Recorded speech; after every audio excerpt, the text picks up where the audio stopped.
My name is Phil Owens. I'm a professor in the Department of Geography, Earth and Environmental Sciences at the University of Northern British Columbia, and also the Forest Renewal British Columbia Endowed Chair in Landscape Ecology. And I'm Ellen Petticrew. I'm also a faculty member, professor in the Geography, Earth and Environmental Science program at the University of Northern British Columbia and co-chair of the Forest Renewal BC endowment. Well, we're aquatic scientists and we're interested in how landscapes respond to a variety of disturbances, including climate change, so things like atmospheric rivers, wildfires, increased precipitation, and also modifications on the landscapes by human activity. That could be urbanization, agriculture, and mining. Yeah, and Phil and I have both, over about 3 decades, started off in from different directions and then come to work on the role of change in these large-scale watersheds. But I started off working in smaller watersheds, looking at problems with eutrophication or some kind of disturbance associated with usage, whether it's a recreation or industrial uses on lakes. And Phil started more looking at sediments moving in river systems and tracing back the origin of where these erosive materials were coming from, and then looking at management solutions to deal with them. So both of us have really looked at a scientific component and then tried to come back to a management way of dealing with the issues that were identified. Mount Polley mining disaster happened in 2014, August of 2014.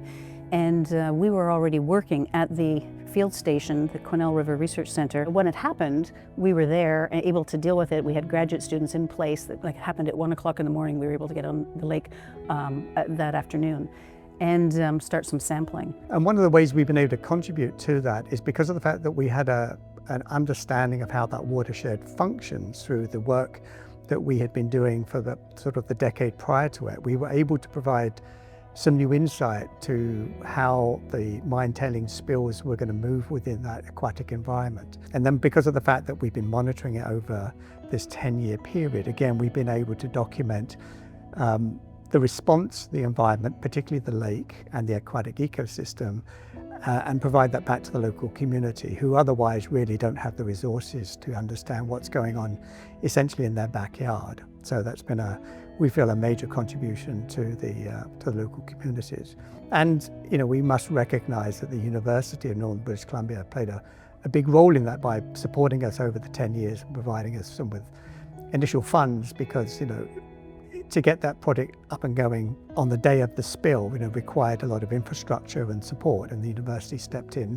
The Quesnel River Research Center is providing this unique opportunity of both having a hatchery led by the First Nations in the community through DFO, and also a very large science program. We have an opportunity with a new grant that we have, which will allow us to put a new building on site, and it's going to be completed by 2026, with the idea that we'll have both a teaching and a research facility, but also a place for workshops and outreach, with an emphasis on some of the work that we do in the hatchery area of the Quesnel River Research Center. The Upper Fraser Fisheries Conservation group, which is a group of First Nations in the northern part of the Fraser Basin, have been supporting us at this station, and we're supporting them with this idea of being able to raise these fish and then release them in some of the northern Fraser River stock areas. In this type of job, the real value is being able to interact with youth and then seeing them develop and go into positions throughout their careers. I know that when I was an undergraduate student, I had a similar experience. I know it was a transformative experience for me, and it's nice to be able to impart that onto other undergraduate students. Well, we were really pleased to be nominated, and we're very thankful. It was very nice to be able to think about these types of questions and put things into a larger perspective. You're very often focused on what you're currently doing or what you're going forward to do. So it's a nice opportunity to step back and look at that 3 decades of work and put it into perspective. So thank you.